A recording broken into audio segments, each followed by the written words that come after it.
Hey guys, big video today, but I'm still giving away a Switch for October and November, so make sure that you like, subscribe, and hit the bell on the channel and leave a comment so that you get entered into the giveaway. Remember, leaving a comment is the most important thing. Go on, leave a comment. What I want to know is, what is your goal for Season 3 of autochess?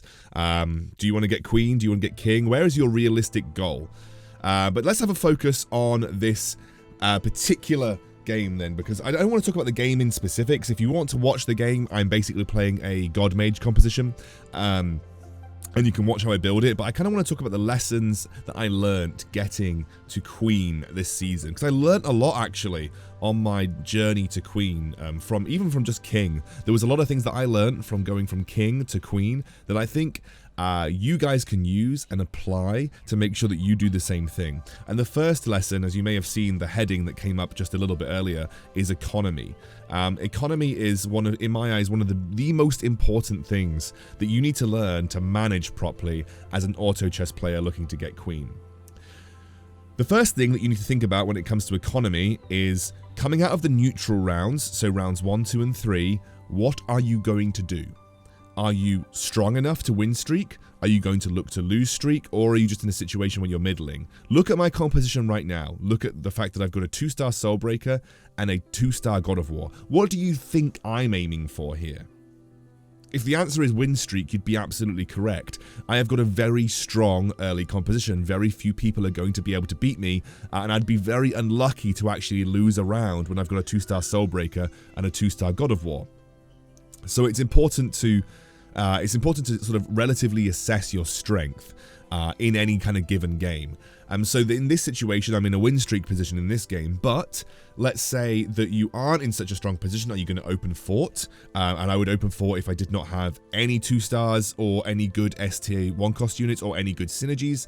That's where I'd be considering, like, if I got a start that was like a unicorn and a whisper seer, you know, and all the sort of the bad units that don't really have any good synergies, I'd think about open forting. If I had like some synergies like warriors, but they were all 1-stars, and I didn't have any 2-star warriors, I would consider lose streaking, which is where I want to build an economy just by intentionally losing, but not open forting, so I try and protect my HP.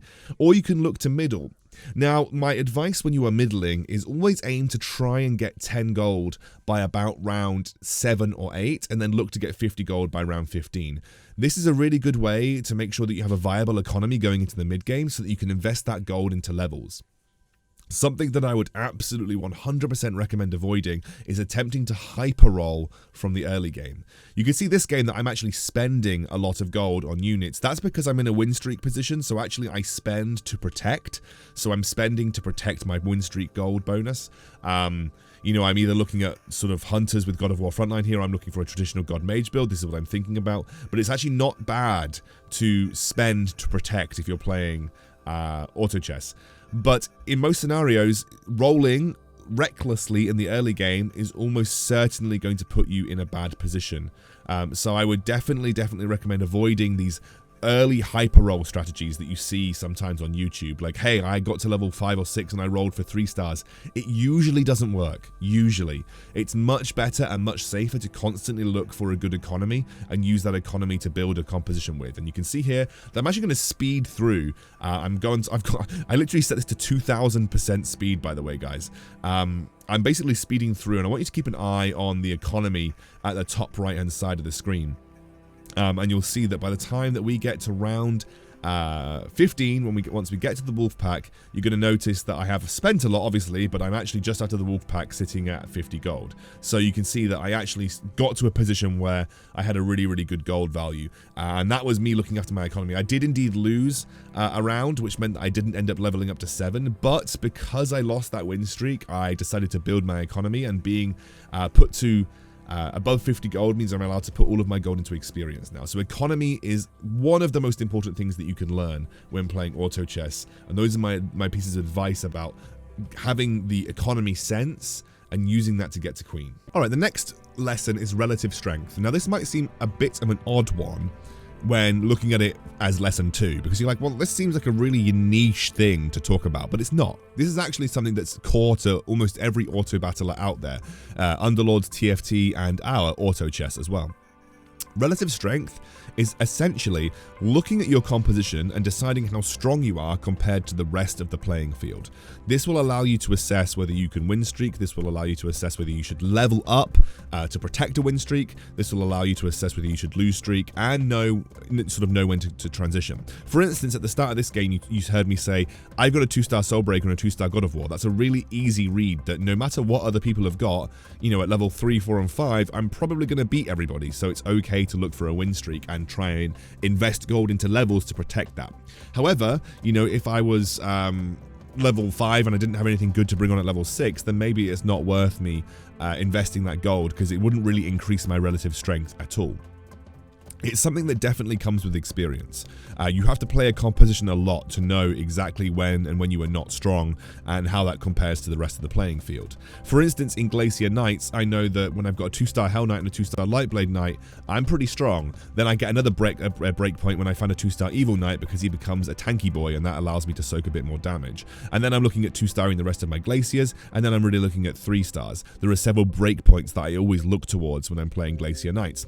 When I'm playing Mage compositions, I know that I'm really gated by 2-star Thunder Spirit, and when I'm playing God Mages, I know that I really need a God of War 3 and I need a Storm Shaman 2 to really be powerful in the late game. So a lot of it just comes down from playing those compositions and understanding when you are and when you are not strong, and that comes really down with experience. So the best way to learn relative strength is to play every composition. Don't force one composition over and over again if you want to learn to be better at the game. You should be looking to play as many compositions as you can that are in the meta right now, because it helps you understand at what points in the game you are strong and at what points in the game you are not strong. Some blanket advice about assessing how strong the enemy is look at their 2-stars and their 3-stars. What have they got 2-stars? If you're playing hunters like this guy that we're just looking at here, is his Dwarf Sniper 2-star? Is his third hunter or whatever is Siren 2-star? Is his Agursis Ranger 3-star? Like, if they are, you can probably think they're pretty strong, right? And a lot of it just comes down to experience, and obviously, like I said, down to playing the game enough to know that you are strong in certain positions. But it is a skill that I want you to actively think about understanding as you play the game and as you play more different styles of compositions, because it is important. Because it's one of the most important skills in terms of assessing when you should do certain things in the game, like level up, transition. And when I say transition, I mean, moving from a goblin comp at level 17 into going into your late game comp of God Mages or Dragon Mages or even Glacier Knights. Because at some point, goblins, unless you're going the full 6 goblins, fall off. They become less good. And I always think between the rounds 17 and 20, I'm thinking about getting rid of my goblins and transitioning into my full power composition. But you need to know at what point that you're good enough to do that. Have you got all of the units necessary? Have you got all of the right synergies? Are some of your core units at level 2? Because you don't want to be fielding a 6 mage comp when all of your mages are just level 1, because you're just going to get rolled over by a lot of people at round 20. So it's important to know at what breakpoints your compositions get strong, and that's part of the skill of assessing relative strength. The next lesson is kind of a fun one. It's rolling. You actually just saw an example of it on your screen right here, of me just rolling down a little bit to find God of Thunder. Rolling is a really important skill to talk about, because the biggest mistake that new players to this game make is that they just roll like there is no tomorrow. They go into the early game and they're like, let's just roll it. Like, we have gold, let's roll it. And they don't think about economy. So this kind of skill combines with what we were talking about earlier in terms of economy building and economy management. But there comes a certain point in the game where you need to start to think about rolling extensively. So you may have noticed, just after that neutral round, I was obviously on 13 HP, I lost the neutral round, and I decided to roll down to 0, even after finding a God of Thunder.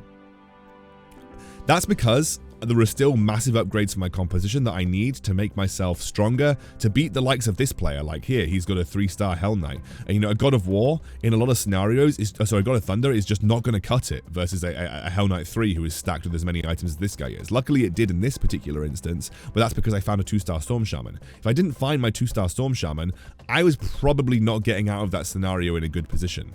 So, knowing when to roll is important. My general advice is do not roll before round 15, unless you are win streaking and you have pairs on the bench, or you have 4 or 5 pairs that you are yet to get paired up, and you think that finding those pairs is important to your late game composition or important for protecting or building a win streak.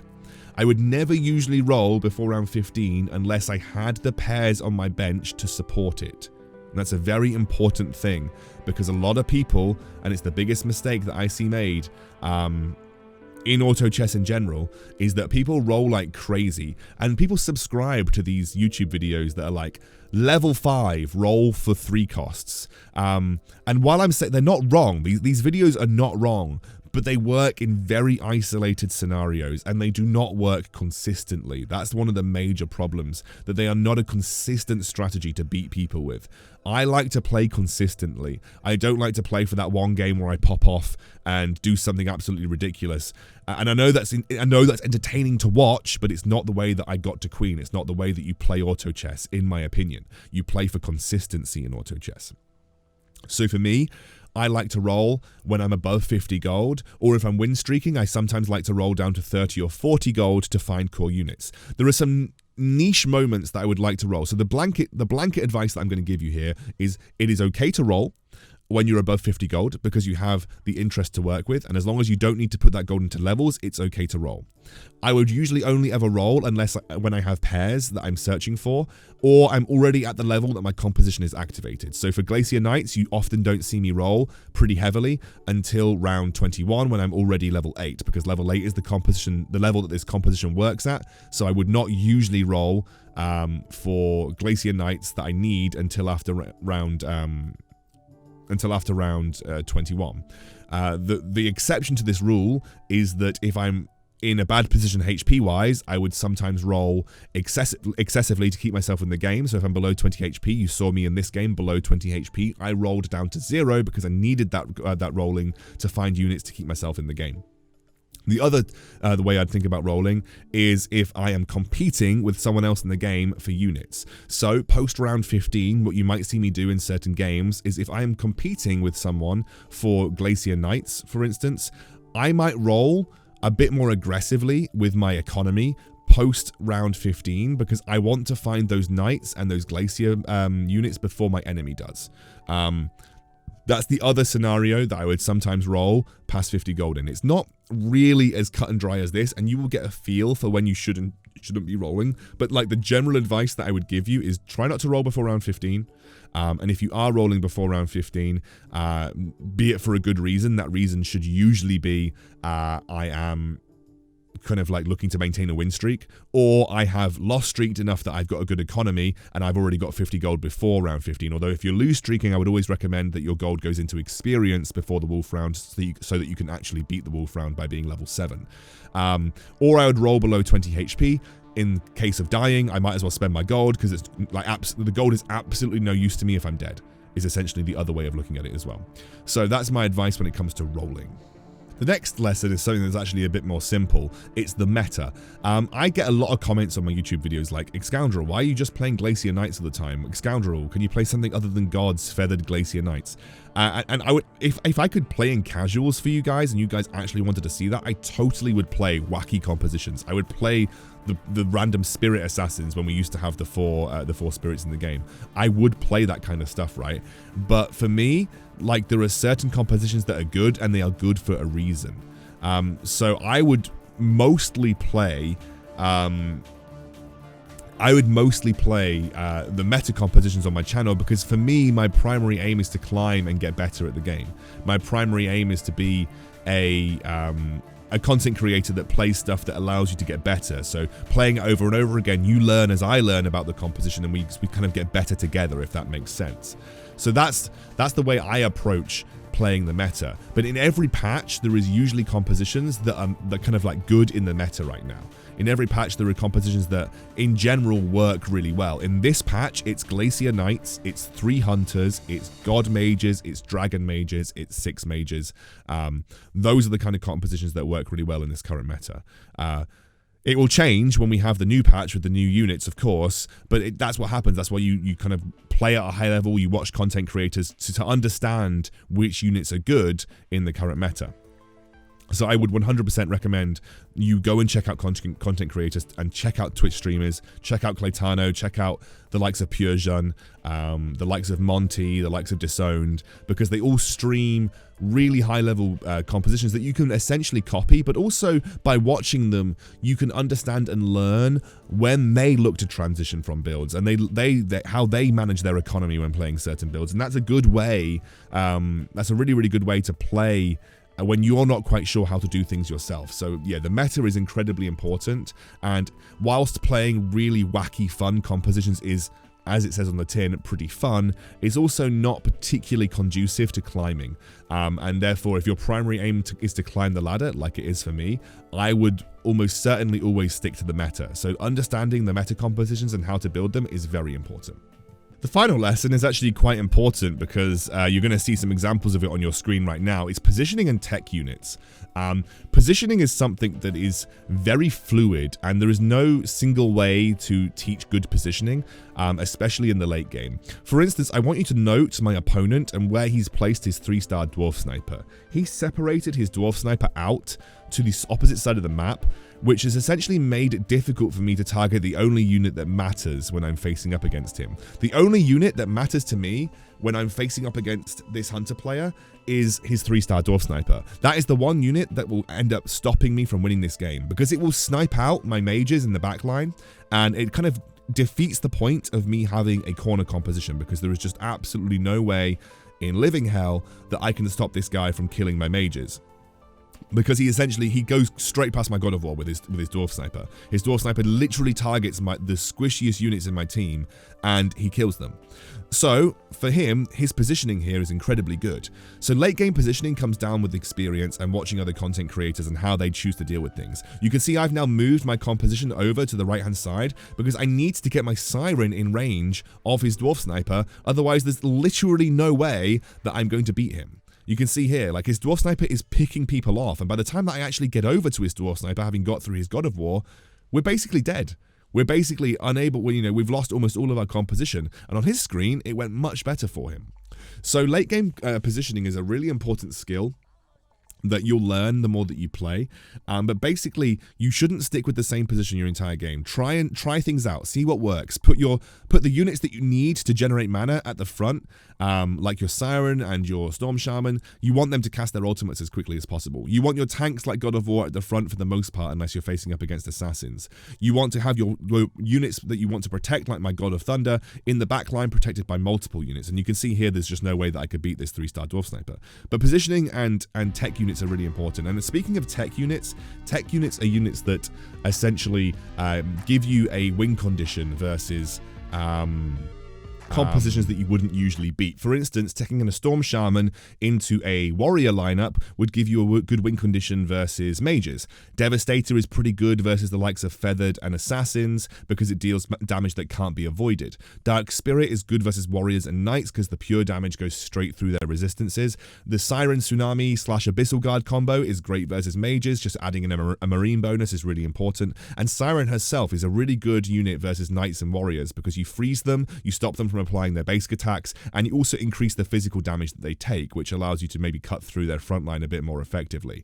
These are all units that you can consider as tech units. There are more in the game. I've obviously only just covered a very small portion of them here, but tech units is something that you should consider adding into your composition later in the game to deal with compositions that you're not designed to beat in the overall scheme of things. I would also say, as a final note, try not to tilt. This is a game based on RNG. You're going to have some bad luck and you're going to have some good luck. If you are losing over and over again and you're making bad decisions because of it, just take a break. I did. If I lost 2 or 3 games in a row, I would stop playing for a little while, come back to it a little bit later, feel refreshed, and take it on again. You are going to lose some, you're going to win some in your climb to queen. That's just how it goes. The best thing you can do is just make good decisions based on the lessons that I've just talked about, and then play the best that you can with the hand that you're dealt. And that is the way that I got to queen, so hopefully you guys can do it too. I'll see you soon.